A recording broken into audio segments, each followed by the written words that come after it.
Good evening, everyone. Me, along with my team of BizKnight, Prof. Hyderabad, welcome you all to this 12th edition of Hyderabad BizKnight edition. I think I'm pretty sure you are all very excited for this session of digital transformation strategies. As we are, let me introduce myself. My name is Venkatesh Kumar. I am working as a senior consultant, BA in Prof. Hyderabad. So today's speaker, Dr. Srinivas Pingali, is going to walk through us, talk about the digital transformation strategies and how the technology enables conventional business models to adapt to the changing times. So I'm pretty sure all of us heard the words like digital transformation. These two words became the most popular in the past 2 years, especially after COVID. Nowadays, every company is talking about digital transformation, and they are trying to transform their companies to suit the digital world. So, to talk about this topic on digital transformation, so today's speaker, Dr. Srinivas Pingali, is a professor of practice at Indian Institute of Management, Udaipur, focusing on digital strategies. At IIM-Udaipur, Dr. Srinivas Pingali teaches various courses, which includes digital transformation, digital technologies, B2B marketing, and digital marketing, as well as entrepreneurship. Professor has over 3 decades of experience in global corporations like Accenture, Tata Group, and various entrepreneurial ventures. He was a member of the co-founding teams of two startups, Spectra Mind, now we call that as a Wipro BPO, and Quadro. Along with this, Professor is also a regular speaker on digital transformation, platform-based services, and SME strategies. He has co-authored 2 textbooks on digital transformation and IT sales and marketing. He has also co-authored several case studies and business articles. Dr. Srinivas Pingali is a chemical engineer from Usmania University, Hyderabad, and also holds MBA in marketing from University of Illinois. He is also an executive doctoral program from Indian School of Business, Hyderabad. So please welcome Dr. Srinivas to start the session. Over to you, sir. Thank you, Venkatesh, and thank you for team from ThoughtWorks for inviting me today. I look forward to the session. Apologies for my voice. I just came off a 3-hour class on entrepreneurship, so I'm changing track from entrepreneurship to digital transformation. So, frankly, this was a bunch of 16 to 18-year-olds, and so very young group of potential entrepreneurs. And must say, I was extremely impressed by the quality of questions that came my way. And in fact, they stumped me in a few areas where I need to go and study it a little more before I can answer some of those questions. So if this is the future of digital entrepreneurship in the country, then I think we are in safe hands. So with that, thanks once again. So we are at about 6:10. So I think maybe I'll talk for about 30-40 minutes and then we'll open it up for Q&A. Venkatesh, is that fine? Yes. Okay, let me share my screen and then we can start off.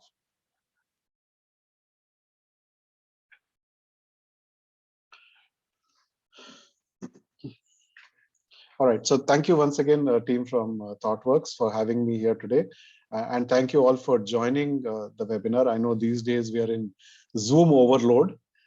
So I'm really glad you found the time to come and join the webinar. We'll try and keep it light. I'm not going to get into too heavy theoretical stuff. Okay? So I was just kind of, Venkatesh mentioned that everybody is talking about digital, and I was just kind of glancing through the headlines of some of the leading publications, right? And this is true. This is becoming almost commonplace every day. They say that cloud and obviously crypto is a big topic these days. There is the great resignations. There is cybersecurity. Then there's metaverse, which seems to be the next next big thing, small thing, God knows what's going to happen there, right? So, I mean, nowadays you can't get into looking at any business publication or any technology publication without either reading about one of these topics. Right? It's all over the place: e-governance and digital stack and payment stacks and all the other. And a lot of you are from these industries, so you deal with these topics on a day-to-day basis. Right? So today we'll be focusing on one very narrow part of it, which is what is digital transformation. That's all I'm trying to. By the end of this, that's a webinar. That's all I'm trying to achieve. And the reason why we thought this is important, and Venkatesh kind of mentioned it, is that one, it's everywhere, it's ubiquitous, right? I mean, I just showed you the headlines. Everybody is talking about digital transformation, and it's all over the place. But the question is, do we really understand it, right, in its truest form? And I, as Venkatesh was kind enough to kind of give my background, but I teach management programs. I not only teach MBA students, but I also do a lot of work with corporates, and these range from Fortune 500 companies all the way down to small and medium enterprises, right? And I usually start off my sessions with them. So I run like 15-hour programs or 30-hour programs for these corporates, and a lot of these are CXO level people, and I ask them saying, what is digital transformation? And I get a whole range of answers, right? Uh, and then a lot of the responses that I get from these folks all relate to technology. The moment I say digital transformation, they'll say, yeah, this is about IoT, this is about AI, right? So these are the kinds of things, responses I get across the board. I have not come across a group which has diverged from these things, right? So it's almost like I'm sure a lot of us, when we were young, we heard this story about four people or five people were blindfolded. They were made to stand near different parts of an elephant and then asked to describe the elephant, right? So the one who touched the ear said that the elephant is actually big and flat and flappy.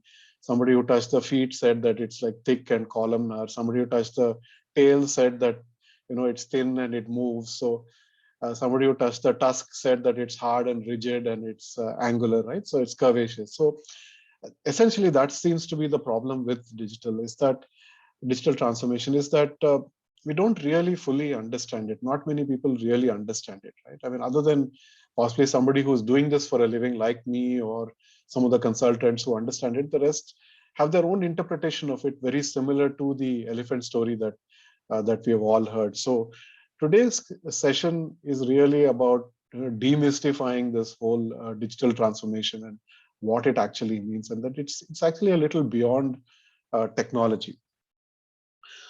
So I deal with a lot of MBA students, and they go for job interviews, and then there are people like you who are interviewing the other side who say, tell me what digital transformation is, right? So this is a very simple definition.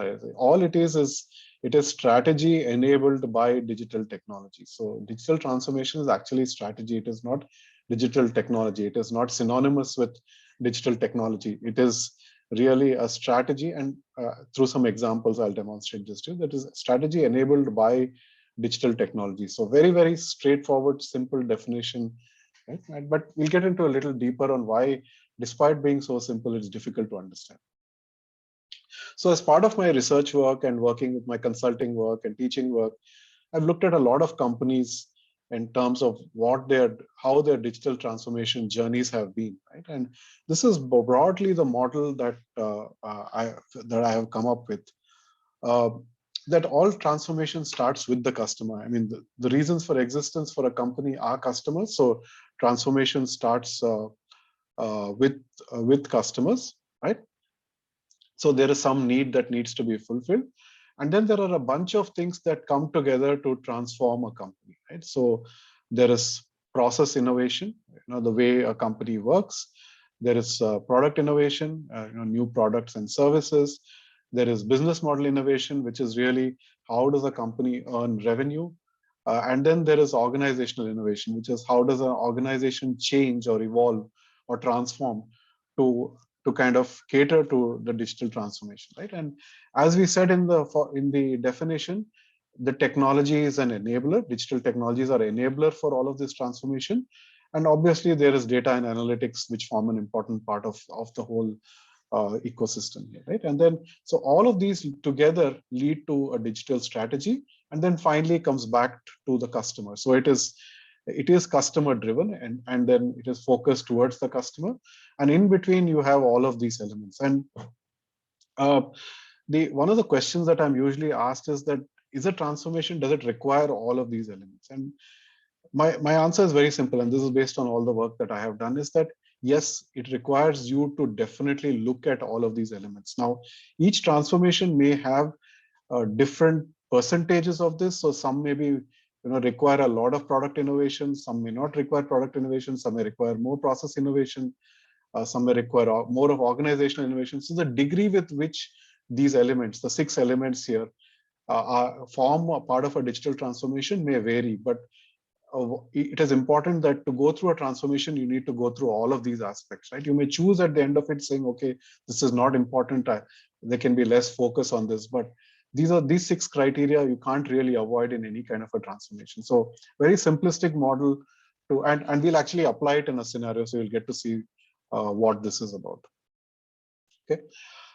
Moving on, if it is so simple, then why do 80% plus of digital transformations fail in the first attempt, right? I mean, it's straightforward. There are 6 elements that I've identified, which all transformations have. But despite that, I mean, then everybody should just look at that one slide and they should be successful, right? So maybe they're not looking at the slide, but there is something more that's going on, which is a reason why 80% of these are of transformations fail, right? And this is what we just discussed, that it is customer led, it is strategy driven, it's innovation backed, which is product innovation. This is the business model side of it, the value chain side of it, which is the process side of it, and enabled by digital technology and data. So these are the elements, right? So if these are the elements and these elements are known, why do transformations fail? That's the question that I try to answer, right? And this is a very simplistic way of understanding it. And I'm sure all of you, again, I'm taking you back to your childhood multiple times today, but you all would have played with a kaleidoscope at some point in your life, right? Basically, it's a tube in which there are some pieces of glass, and you keep rotating and you'll get various designs like this, right?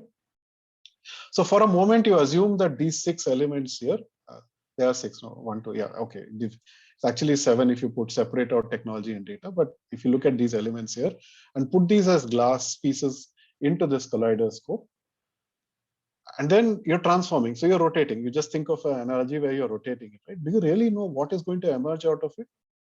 Highly unlikely, right? I mean, but in the first shot, let's assume that you want this pattern to emerge, right? In the first shot, will this pattern emerge? Highly unlikely. It's some probability of that emerging. Maybe you will end up with something like this, or maybe you will end up with something like this, and then you again turn it, and then you may end up with something like this. So maybe it's only in the 4th attempt that you actually come to the design that you want, that you thought that would come, right? And it's almost the same thing that happens in digital transformation, is that you have these elements, which is the process, product, organizational, all of those things that we spoke about. But how do you actually mix all of these in the right proportions to get the output that you need is where all the failures happen, right? And again, there is no silver bullet to it. There is no answer, right?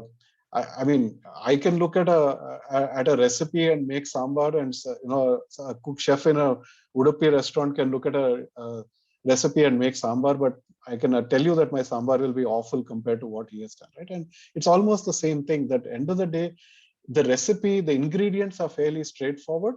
Even the proportion, possibly in a recipe, the proportions are easier, but in digital transformation, nobody really knows what proportion of each one of these are required. And in a very simplistic way, that is a reason for the failure of a lot of transformations. Right? And again, we'll come to a mini case in a moment where I illustrate all of this with an example. So, but that doesn't mean that because you don't know what the proportions are, you shouldn't use the right ingredients, right? You should still make sure that you've checked each one of these boxes as you're going through a transformation.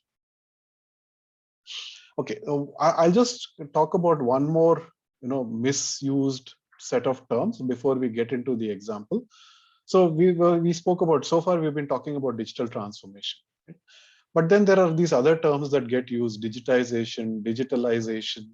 So are all of these the same? Right? Now, Shakespeare said, "What's in a name?" Right? So, but it does matter that these are, you should know the differences between these. Again, there's no one answer, but broadly consensus says that they are slightly different. Right? So digitization is basically just implementing technology to solve a business problem, right? So let's say there's a manual process and you put some technology. So let's say you're an insurance company and paper was moving from one desk to another. You put a workflow, you just automated a process. So that is digitization. Or uh, there was a factory where, bales of sacks of rice were being, there was a rice mill where sacks of rice were being carried to the crusher. Now you put a conveyor belt, right? That is digitization. So all you have done is, there was a process that was manual, and now you have put some form of automation on that. So that's the very basic level in terms of digitization. One level above that is what I call digitalisation, right? Which is, you have started implementing some digital technologies there for that, right? So that is, and it's a connected process. So if you just look back at that rice mill, maybe now that conveyor belt is connected to some controlling mechanism, and the rice mill owner can be living in Hyderabad and finding out what's happening in Nalgonda, right? So all of those things they've kind of become connected there. So that is the digitalization part of it. So it's one level above digitization. At the highest level is digital transformation, which is what we spoke about, where you're completely rethinking a way a company works, and that is digital transformation, right? And I'll just give I use the rice mill example, but I'll also give an example of a simple watch, right? I know a lot of you are young, but in my days, we used to have these analog mechanical watches, which we had to give a key every day. Now, a lot of challenges with that. One is it's mechanical device, so over a period, it'll get spoiled. If you don't give a key, it'll stop working, all of that stuff, right? So it was a very inefficient way to keep time. Then sometime in the 70s and 80s, somebody said, hey, this is ridiculous. Let's actually digitize it. So all they did is they took the same thing, they're saying, okay, now we'll give you a new device, where the time is automated. There's a battery, there's a chip, electronic device, which will tell you the time. It was more accurate. You didn't need to give key. As long as the battery worked, it fine, right? So that is digitization, which is the first level. And today, all of us are into smartwatches, right? These are connected. These are do a whole lot of things beyond. In fact, telling time is the least thing that we use it, right? It's blood pressure monitor, it's O2 monitor, this monitor, that monitor. All of it is connected. You can have competitions with your colleagues. Your doctor can look at that data to assess why something is right or wrong with you, right? So a lot more stuff. So this is completely transforming a very simple watch. So hopefully you got a sense of it, that the first layer is digitization. Then maybe you can implement some digital technology there, and that is digitalization. But if you relook at the entire model and everything that we spoke about, the 6 or 7 things there, then that is complete transformation. So these are the 3 layers. Now you may ask me the question saying, why does it matter? Right? Now, the reason why it matters is that when I talk to companies, I find that a lot of them get stuck in these 2, right? So maybe it's a traditional old company and they put in some automation, right? And that's the first step. But a lot of them think that they are done. I've automated, I've done, right? Or they have now put some, let's say it's a factory and they've implemented IoT and they believe that they have transformed. They have not. IoT is just digitalization of a process, right?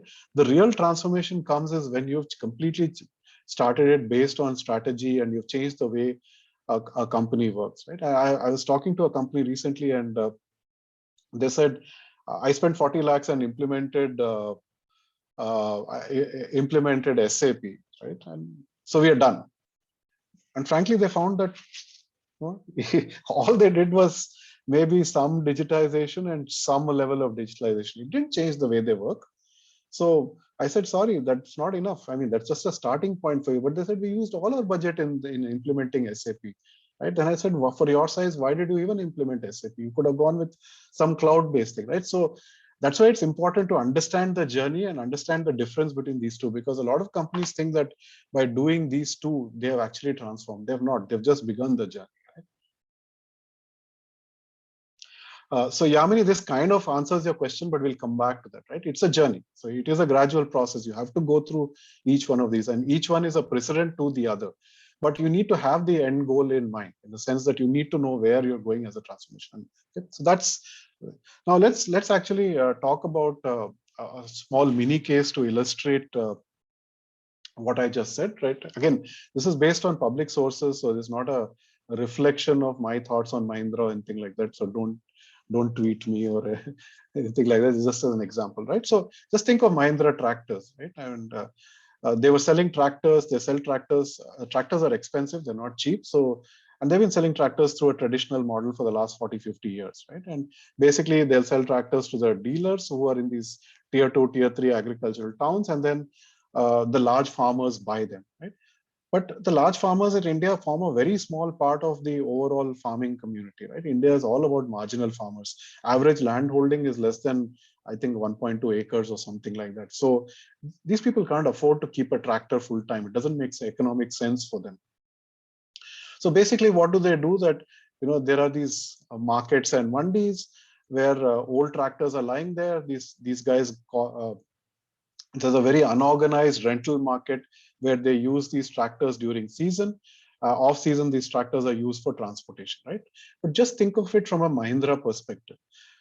Mahindra is possibly the largest tractor manufacturer in the country. But a very small proportion of the farmers are their direct customers. A very large part of it is this unorganized market on which they have no control. So they have no idea who their customer is, right?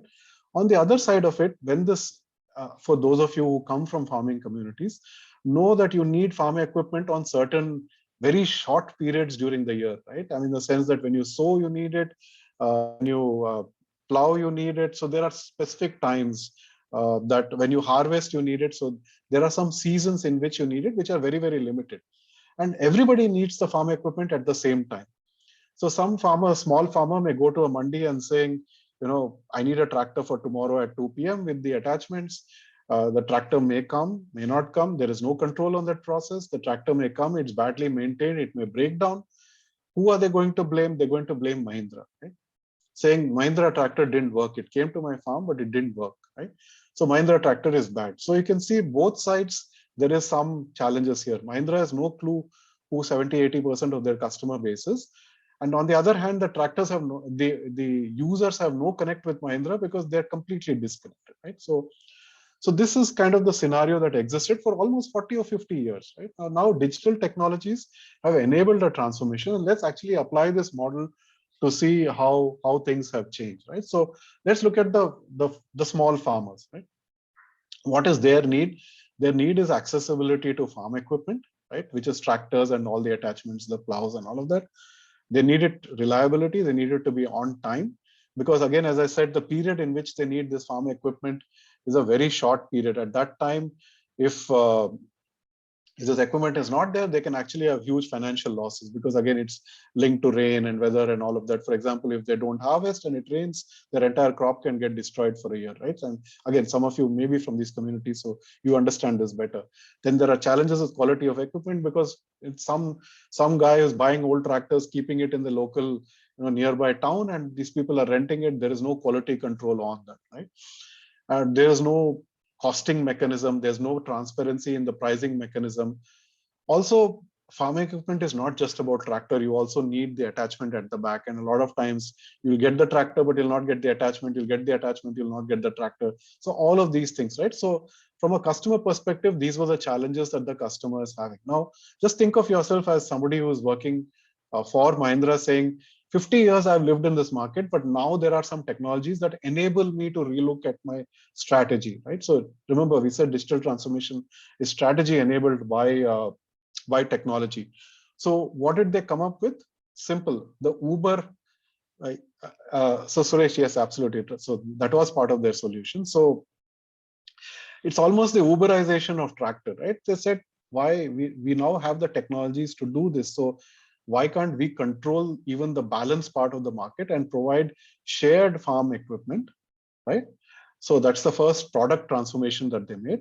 And then obviously if they have to, again, as we go through the model, you'll see what all they made, but they needed to put in IoT devices. So they had to change the product a little bit, the tractors themselves, right? And they also had said, to create that certainty and control the process, they need to have tractors with drivers. So those are the product innovation that they made. Right? Now, the next is process innovation. So earlier, what was the process? Very simple. They would send to the dealer. The large guys will buy from the dealer. The smaller farmers, God help them, they just go and figure out. Yeah, over a period, they know that this mandi, this is available. They'll call some friend, this, that. So very, very unorganized. But now Mahindra wants to take control of the process. So the process innovation, some of the process innovations they made is they had a call center saying, okay, now you want to book a tractor, you just call here and book it, right? Because some of the farmers, pre-COVID at least, did not have smartphones. So they just said, you call here and you can book it for so-and-so time. We'll give you confirmation, SMS and all of that, right? Then mobile tracking, just think of Uber, right? It's the same thing, shared tracking. Then they created a mobile app so that some of the farmers could actually book online. So these are all the process innovations that they need to do. The next is organizational innovation. And frankly, as we look at why transformations have failed, a very large part of it is because organizations haven't kept pace. Organizations have not been transformed along with the rest of the transformation. I'll just give you a few examples, right? One, obviously, this idea has to come top up because you're fundamentally changing the business model of the tractor industry in India. So this cannot be some low-level project manager who has to choose. This is almost at a Anand Mahindra or one level below who decide on something like this. The second is that they have been selling through franchisees for a long time, and suddenly you're saying that I am now coming into this and I'm going to rent, right? All the franchisees are going to revolt against you because they're going to say, for 40 years I have sold tractor. Now you are coming directly into the market and you are offering a competing product against my product, right? So they have to manage this whole dynamic of how the supply chain has to be worked with, right?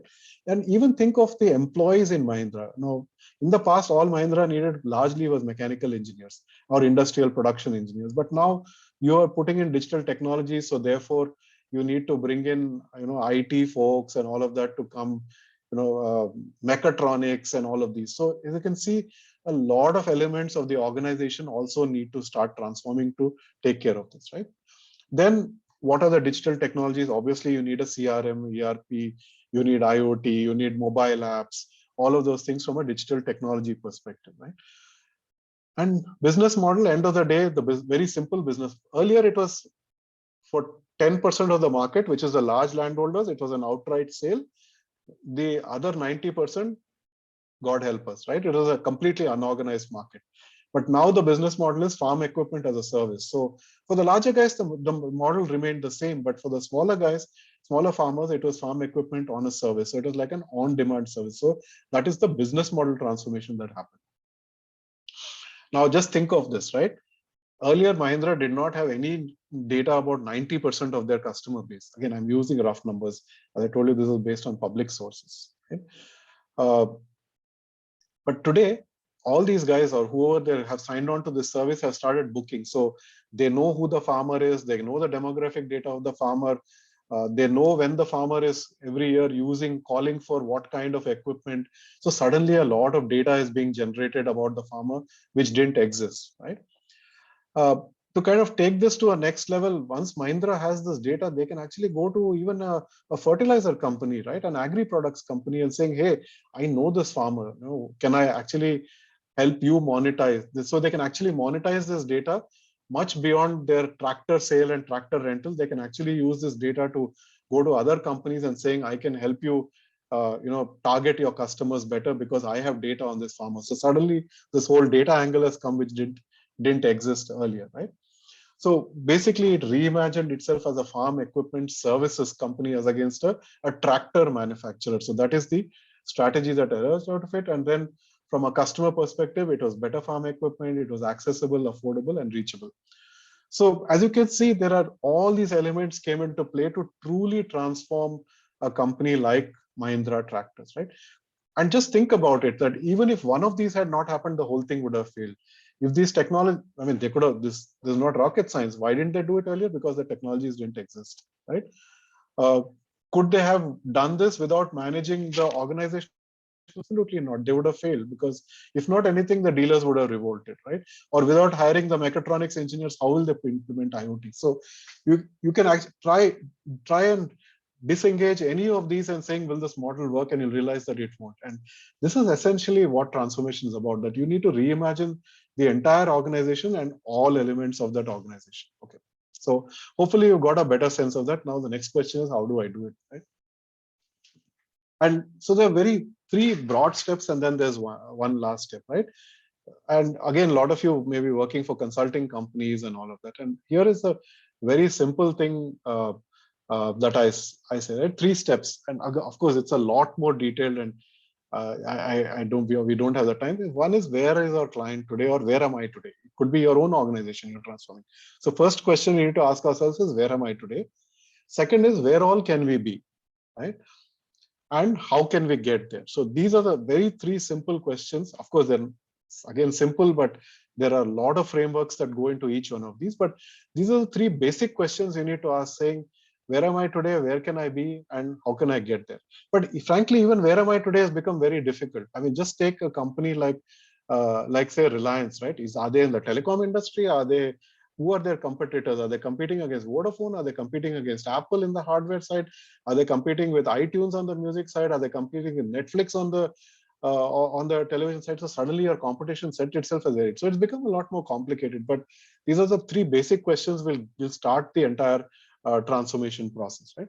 Now, in terms of where am I today, one way to kind of quantify it is what is called digital maturity. And I know some of you must be working for these large digital consultants, and you've seen these digital maturity models. But again, there are various models. I mean, IDC has their own model, Forrester has their own model, Deloitte has their own model, McKinsey has their own model. But essentially what they do is that after all of these questions and all of that, they kind of categorize a company into most of them for 5 stages. So I also use 5 stages.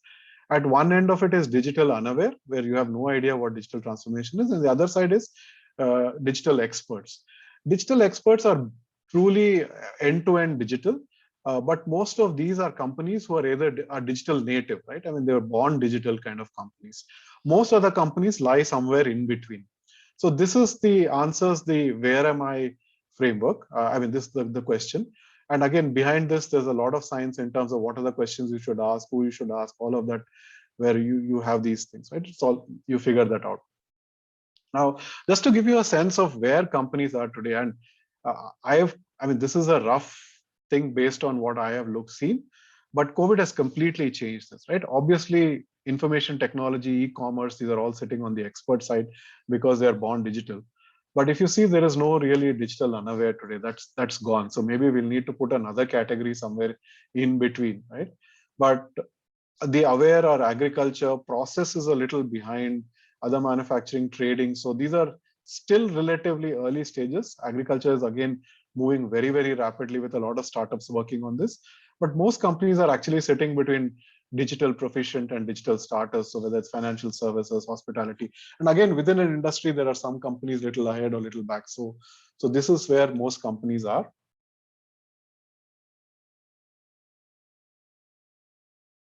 Now, just a slight sidebar in terms of, how is transformation changing innovation? Because I mean, it's a lot about innovation, right? So one is that it is redefining products. And as we already saw in the Mahindra example, or the smartwatch, all of these, you're basically redefining the products. The second is that almost all companies have started looking, which are traditional pipeline companies, right? So if you take a pharma manufacturer, all they did was they got the APIs, they got the ingredients, they put them into this, they created the drugs, they sold the drugs through a supply chain. So it was a very linear kind of a supply chain, right? Today, most companies are saying, how can I become a platform? Just go back and think of the Mahindra example, right? So it was a very linear company. They got the parts, they made a tractor, they send it to their distributors, they sold to the farmer, very linear, right? Today, Mahindra is saying, I have all of this farmer data. So can I create an agri platform, right? Where not only my tractors get sold, but anybody else who wants to reach that customer can go through my platform. So this is a big mindset change in a lot of companies, saying that how can we transform ourselves from pipeline companies to platform companies. And today, it is almost impossible to go into any consulting assignment without talking about how they can convert themselves to platform, because every company has lots of data and they want to monetize it and they want to do more than what they're currently doing. Then obviously, and these are things maybe a lot of you are very familiar with, is that whole innovation cycle, the development cycle has kind of hastened, using agile and all these tools, whether it's additive manufacturing, rapid prototyping. So digital tools have helped innovation quite a bit. And finally, it's also made innovation a lot more accessible. Earlier, if you needed to do any of these digital products and all of that, you needed to have a lot of infrastructure and a lot of money. But today, it has become very, very accessible. Now, one of the biggest challenges, and I'll wrap up, Venki, in about 5 minutes. Is that okay? So one of the challenges is that new companies are easy, right? If you're a startup or digital native, it's easy. I mean, you start like that and you then evolve from there. But most companies are actually, have legacy, right? I mean, most companies have legacy. So one of the biggest challenges, how do you balance legacy with this, right? And one is it starts at a leadership level. So digital transformation clearly starts at a leadership level, and leaders need to be adaptive. And again, there's a lot of science in terms of what adaptive leadership means, but they have to be, leaders themselves need to be agile, right? And so that's the first step. And second, you can't throw away the old business model, right? I mean, Mahindra can't say, I will stop selling tractors, I will just go into this new model. So they actually have to manage both the models simultaneously. And this is what ambidextrosity is all about, right? Ambidextrosity is about using both your left and right hand simultaneously, right? At least when I used to follow cricket, we had quite a few ambidextrous players. I don't think there are too many of them left, right? But your organizations also need to be ambidextrous, that you manage the old with the new parallel, right? I mean, the most famous example, though not, it's pre-digital, but if you look at Kodak as a camera company, right? They invented digital cameras. It's not that somebody else invented it, but their whole business model was selling cameras and rolls, right? And they were not ambidextrous enough in the sense that they could not imagine that both these business models will run parallelly, because they saw one cannibalizing the other. Eventually, it cannibalized the entire industry and the company died, right? So today, companies are really focusing on ambidextrosity. The third is from an IT perspective itself. You also need to manage both the IT infrastructure simultaneously, right? I mean, if you take SBI as a bank, they have the traditional bank branch and branch banking and all of that, but they also have YONO, and both those have to be managed simultaneously. And I suspect a lot of you are from the IT industry, so you know this whole thing of how to keep both going at the same time, because you won't be able to transform a company overnight, right? I mean, especially larger companies, they've been around for a long time. There's a lot of legacy infrastructure. You can't just throw that out one day and then saying, I'll move everything to digital technology. So you need to kind of manage both simultaneously. Okay, just some ideas now. Obviously, digital transformation is at a leadership level, and not everybody is a leader, right? I mean, a lot of you will be program managers, product managers, and all. But when you work on these projects, the one thing I would say is that do try and think of the larger problem. Even though you are given a very small project or program to manage, just think of it from a larger product context, right? Clearly identify who the end user is. Now, I know in this flat world, this is a big challenge, because there's somebody sitting and writing a code in Hyderabad for a consumer in California. That person has never been to California, been to the US, forget about California, has no clue about who the end user is, right? So you're kind of managing based on information others have given you. So it's important even at that to say, it's okay. I mean, your company has certain structures and the information will flow through those structures, but can you take some time out and say, can I go and read up a little bit about who this customer is, right? I mean, what do they do? What do they want? Do it on your own time. I mean, you don't need to take company's time, right? But it's important you do that. Yeah, co-creation with end user is obviously an important thing, but I guess it depends on where you are within an organization. The other thing I talk about is diversity. Now, it's a big challenge because in India, we tend to be, digital means technology, technology means IT, coding, blah, blah, blah, right?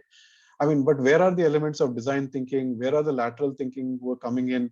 All of that is still a big challenge. And that's one of the reasons why we struggle with product development compared to, say, where the US is, right? I mean, they have gone way, of course, they've been way ahead. It's not that they've gone way ahead, But when you look at their development teams, they're a lot more diverse, right? It's not just, it's gender diversity, it is age diversity, it is skill diversity.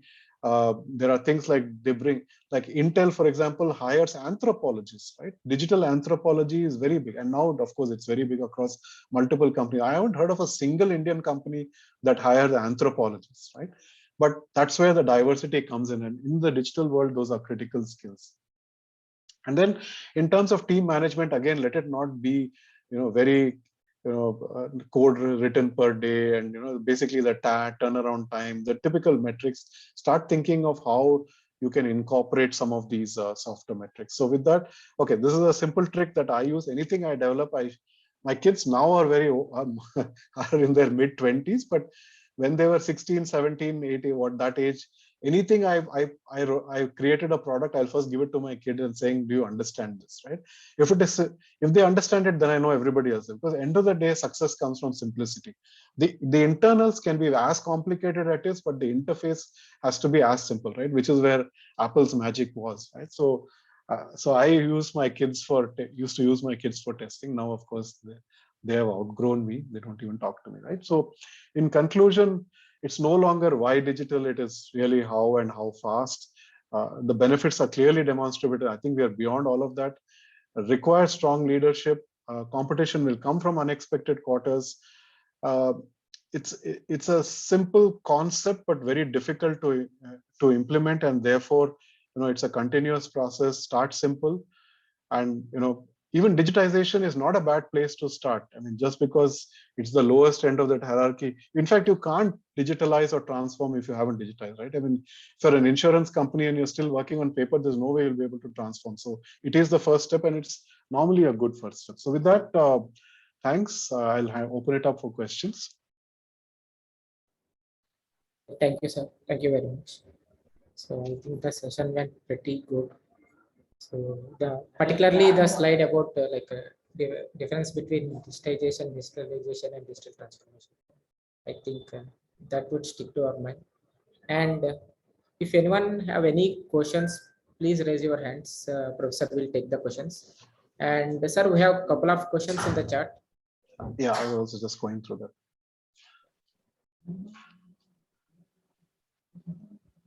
So Yamini, I guess your question was that expectation is what is missed in mindset of a gradual process. If you are still on the call, could you explain what exactly you meant so I can address it? But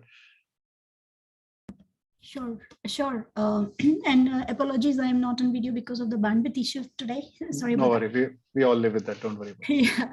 So, sir, in the first slide, you were explaining that, in spite of so much of investment, in spite of everything in place, we still are saying that 80% of the projects are failing. So what is the thing? And in that conversation, you did touched upon things like, and this is what I take from that conversation or that insights, is it that the expectation on this particular organization who was indulging into this digital transformation, their expectation is not said that, hey, it is not like, you on the button and you are, now digital. No, great point. Absolutely great point, Yami. That's absolutely true, right? I mean, you have, there could be an internal consultant, or you could be an intern. It could be part of the digital team within a company, or you could be working for a company that goes and helps in transformation, right? Right. It's important to show the customer the entire journey, right? So you're not going to do everything on day one. It's impossible, right? You also need to manage the legacy with the new and all of that. So there is a lot of change management involved in digital transformation. So one of the biggest reasons for failure, while I spoke mainly on the organizational side, is this entire change management process, and also the lack of a roadmap, right? Again, I also come from the IT industry. I spent 28 years there, so I think I'm qualified to be critical of my own industry, right? We are looking at short-term sales. Yeah, we are saying, what can I sell and get out, right? And that's one of the problems, because unless you show the road, a lot of times, and I myself am responsible for this, right? When my sales team somebody says, I'll go and show a roadmap, I'll say, yaar, why are you spending time on all that and confusing the poor guy? Just give him what he wants, right? And frankly, that is a bad advice. You have to show them the roadmap, then they take the right decisions. Right? So those are some of the challenges. Correct. Yeah, thank you for answering me. So Suresh, yes, they need this. They did provide the driver as well. So, I guess, had another question actually. Yeah, please do. Please do. Right. So this is as far as the transformation goes. Now, how do you measure the effectiveness of how the transformation exercise, ended up being, and how do you continuously assess, the outcomes, right? I mean, is there any mechanism or framework that you can suggest? Yeah, again, I mean, when I do a full course, we go through these, right? But it's very straightforward. I mean, when a company starts a transformation journey, it is doing it because of it wants to achieve some objective, right? Now, there are some metrics which are very tangible, right? So, for example, increase in profitability or increase in revenue or shareholder value for a transformation at a high level. Obviously, then you break it down all the way to a program and project level. But at a high level, these are very tangible metrics, right? Then there are customer metrics like increased customer satisfaction, increased market share, all of those kind of things, which are again very tangible. Where the digital business case gets a little confusing is when you come to the intangible side of it, right? So one of the reasons why a company has to transform is to increase its business agility, right? Now, a lot of you may be from the technology world, so you know that if you have legacy technology, you can't move very rapidly when customer needs changes, and that's the reason. One of the primary reasons why, say, you're moving to digital technology, digital architectures, right? So you are increasing something called business agility, right, or market agility. There's no way you can measure market agility. As of now, there is no clear metric to say I have become more agile as a result. I'm not talking about agile as a development technology. I'm talking about agile as a company, right? So those are some intangible metrics as well there, Suresh. So it's a combination of internal efficiency, effectiveness metrics, customer metrics, and this whole bunch of these intangible metrics. All three of them together, you kind of need to set up front, right? Then you break it down all the way to, because you're not going to transform overnight, right? So then you create some kind of a phasing plan, and then you say these are the various programs that will run within that. These are the projects, and then you break those metrics down to that project level. So I hope that kind of gave you a sense. But do focus on the intangibles as well. I know I'm plugging for my book, but this is a easy read book. If in case anybody wants, it gets into a lot of details of each of these topics. So folks, that was not the intention to plug. Sorry. Sorry to break the flow, but it would be really helpful if you can fill the feedback form as well. The link is shared in the chat window. With that, sir, we have one person waiting to ask you a question. Sushant, I will unmute him, and we also have a question in the chat window.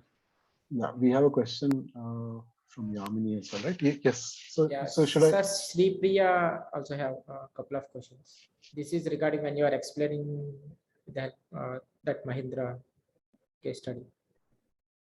Okay, so is it mandatory for all four requires transformation, right? So I did kind of address it, Shripriya, that it is mandatory in my view, right? That you have to look at all those components. There is no question of not looking, because as I assessed failures of digital transformation, in each case, I found that somebody has not looked at one of those elements. And very strange, I mean, maybe not strangely, but the biggest element that people don't look is that entire organizational transformation, because they somehow think that if I do product process, I do all the coding, everything will happen, right?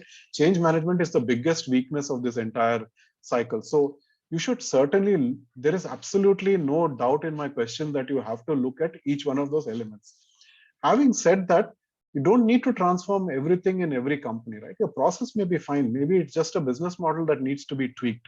But so that's why I asked the first question saying, where am I, right? And where can I be? And those questions kind of help you determine saying, which of these four I need to tweak. Sometimes you don't need to tweak all four, right? It's not necessary. Does that answer your question? And this is especially true where companies are already on their digital journey, right? A digital journey doesn't mean that it's point A to point B. Amazon is transforming every day. But Amazon need not look at some of their, like for example, Amazon need not look at, I'm just using as an example, need not look at, say, the process transformation because they're already transformed, right? Or they need to just look more on the product side or the business model side. So depending on your scenario, you can use various elements. But for every transformation, you should look at each one of these and then eliminate it, saying, for this, I don't need it. That's fine. But not looking at it is a problem. Venki, would you mind taking me to the next question? Yeah, from Yamini. So how would the acceptance of the solution by digitally non-savvy customer? So, Yamini, I think this was a bigger problem pre-COVID, right? You do run into people who are non-savvy, or actually, I think savviness now is there. I think everybody has realized that there is really no choice in this, right? The bigger problem again goes back to change management. Like, for example, you're talking to a person who also realizes, again, I'm assuming a lot of you are working for IT services and all of that, right? And because I'm talking about my experience, a lot of times I go to a meeting and I present some, I used to go, now I'm faculty, I don't go to any meeting. But I used to go and present something. I know the guy understands. He's not dumb. He's been in that industry for a long time. But he also realizes that if he transforms, his team size will shrink, or it will go offshore, or his entire department will have to shut down because it will get automated, right? So it again comes back to change management. So my sense is that today there are less and less people who don't understand this.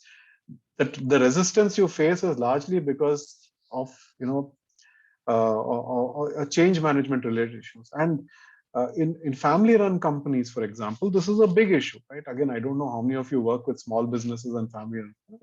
These are big issues because the company was founded by the father. Now the son is running it, and the son wants to transform, or the daughter wants to transform, and the father says, no, I formed this company 40 years ago, who are you to come and change things, right? So run into issues like that as well. So again, a lot of it is change management. I think the mindset part of it, I think everybody understands today.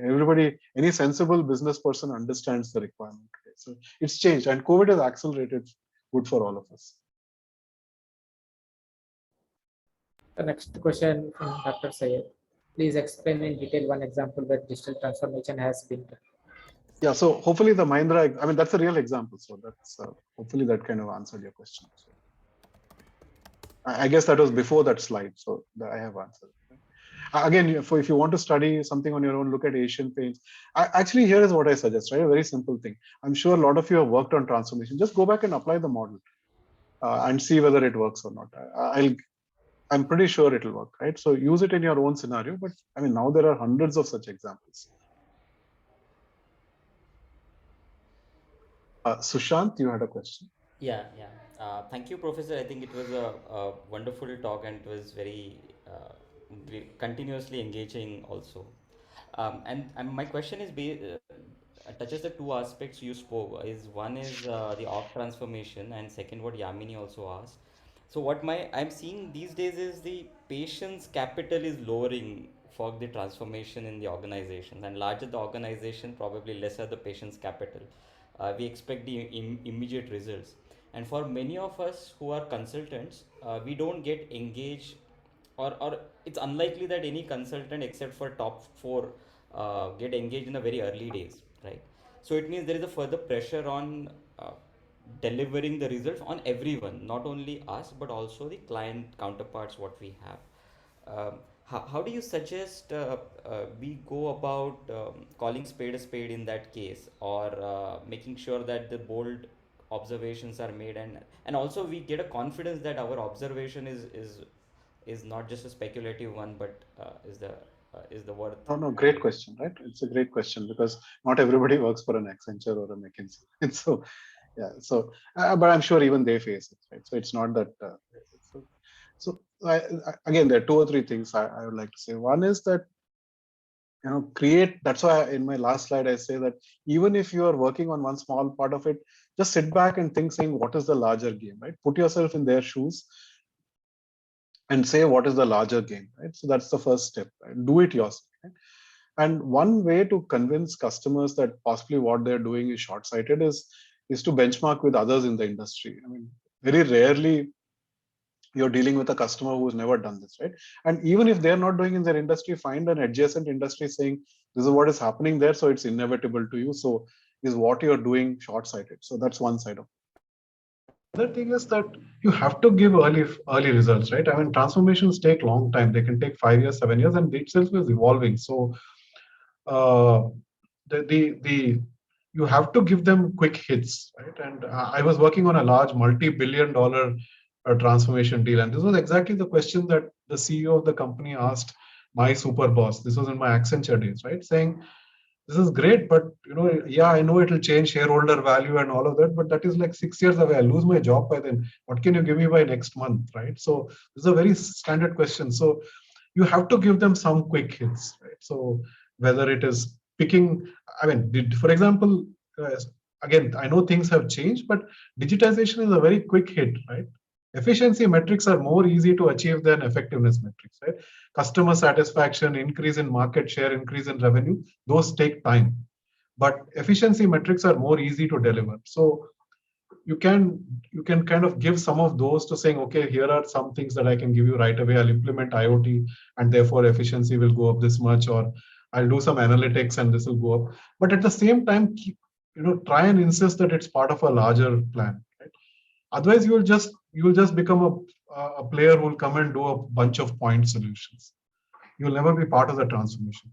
But it could also be that as a company, you're a specialist company, right? If you're, for example, an AI company and focusing only on that, you cannot do a larger transformation. That's not your thing, right? So then you align yourself with those guys who are the consultants who are doing the larger transformation, who possibly don't have AI capabilities to the extent that you have. So again, it depends on where you are. And did that kind of address some part of your questions, right? Yes, thank you, Professor. That helps. And I really like this segregation of efficiency metrics and effectiveness metrics. We most of the times get very fixated on the effectiveness than the efficiency ones. Thank you so much. Yes, sir, we have one question from Sridhar. Digital happens to be the correct mode of delivery. So how different it is to the organization transformation pre-digital? How does it make difficult or easy? Sorry, I'm just reading the question again. So digital happens with the current mode of delivery. So how different is the organization transformation pre-digital? Yeah, so maybe Sridhar, hopefully I've understood your question, right? I can Actually, why don't you articulate it? I think that will be better. Yeah. Can you hear me? Yeah, we can. Yeah. So based on the diagram that you showed early on, right? So digital happens to be the current mode in which we're delivering products and services today. And organizations existed pre-digital, right? They delivered products and services, and they also innovated earlier. The rate of innovation was not so frequent as today, right? So what does digital in the digital transformation adding weight, right? So how much of that is a factor? Is digital making things way complex? If yes, why? Or is it kind of helping organizations transform quicker? So is it a boon or a bane in that sense? As a good professor, I'll say it's both a boon and a bane, right? But I think the boon is more than the bane. I mean, but you ask a very important question, right? I mean, today we are all enamored by digital technology. Who knows? 5 years from now, we're not even talking digital. We're talking something else, some cloud, some quantum computing or something like that. So, end of the day, I think what is inevitable is that strategy is going to be enabled by technology, and that is going to change the way companies work, right? Today, we are all talking about digital transformation. Maybe 5 years from now, we're talking about some quantum technologies or something like that. So I think we can keep replacing that part of it, but I think for the foreseeable future, technology will play a very important role in the way companies work. So that's at least my belief. I mean, I have no proof but that's my sense of what's going to happen, right? Yeah, I know there are very futuristic books which say that finally it'll all come down to simplicity and all of that. If you ask me, the ultimate technology is a technology that will make life very, very simple, right? But yeah, today we are also complicating life. So I think your point is absolutely valid, right? And I was just, I bought a phone recently, and I was just looking at it saying, how many features on this phone do I actually use? And over the last whatever 10 years, I have changed 5, 6 of these phones, right? For whatever reason they've got. Typically for me, they fall into water. I don't know why. But, and I said, so, I used to have whatever this phone, it was a smartphone, so fine, okay. It's 8 years ago, and I have a phone today, a smartphone today, which is costing 3 times the price and has a zillion other features. Frankly, what am I using, right? How has my usage actually changed as a result of all of this, right? Do I really need all of that processing speed? Do I really, maybe memory to some extent, but even now everything is cloud. There's nothing stored on the phone, right? Other than the improvement in camera, and at some point the improvement on the screen, that's it. The rest of it, I could have survived with what I had 10 years ago, right? So we're kind of going into a slightly different topic in terms of, see, one of the, if you're making a physical product, let's take a car, right? One of the reasons why cars didn't evolve for almost 50, 60, 70 years is because adding every small component to it was a huge cost, which eventually the customer had to pay. So therefore, car companies were conservative, saying unless it really adds value. I mean, now we have cars with cooled seats, right? Is that new technology? Absolutely not. You could have cooled seats 50 years ago, right? But they didn't do it because they said, if I add cost, I will not be able to sell the car against competition. The problem that has arisen out of digital technology is that the incremental cost of adding features is virtually zero, right? Very, very limited. It's a one-time whatever coding and all of that. So, and that's as a result, we are kind of feature stuffing into everything. And that, in some sense, is where I think a lot of disgruntlement will come, saying that why are all these features, just because it's free or it costs you less, you're stuffing it into it, I don't use it, but then you're charging me for it, right? So I think that's one of the problems with the way, the current form of transformation is happening versus, in the physical world where every part there was a cost and therefore people had to think about it. Today you're sitting and saying, should I add this feature? How much will it cost? 14 hours of coding, daldo, right? All of us go through that, right? You don't say, but it's not adding any value to the customer. Why am I stuffing it with features, right? So I think that's where some of the resistance will start coming. So I hope I answered your question and didn't go on.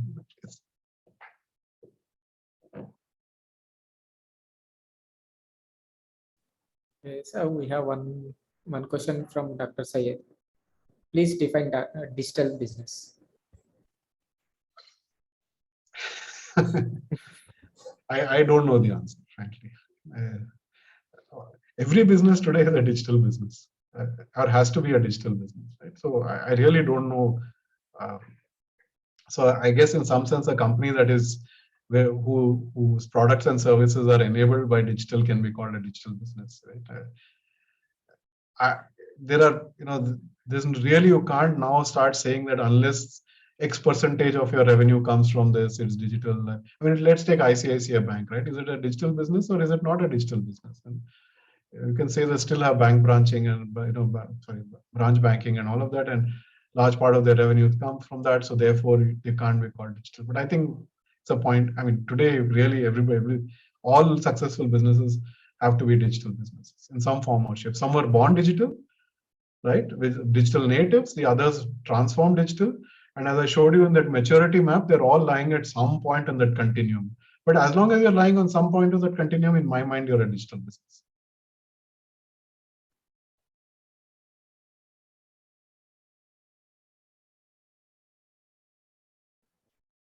Yeah, I think all the questions are answered.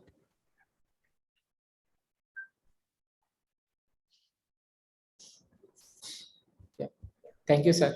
Thank you very much for the session. I think it's kind of for me, back to the class in IIM-Udaipur, which I kind of had understanding about all the digital transformation use cases. I heard I just remember about Asian Paints, which you taught us in our class. But thanks for the wonderful session. Starting from the definitions of digitalization, and digital transformation, and with the help of the case study of Mahindra, I think everyone in the session who attended the session they will have the model whenever they're doing digital transformation or either digitalization. Thank you. Thank you for. Thank you, sir. Thank you, Venkatesh. Thank you for the ThoughtWorks team for inviting me, and thank you mainly for the audience. I mean, you've been patient on a late evening to be participant of this, so thank you very much.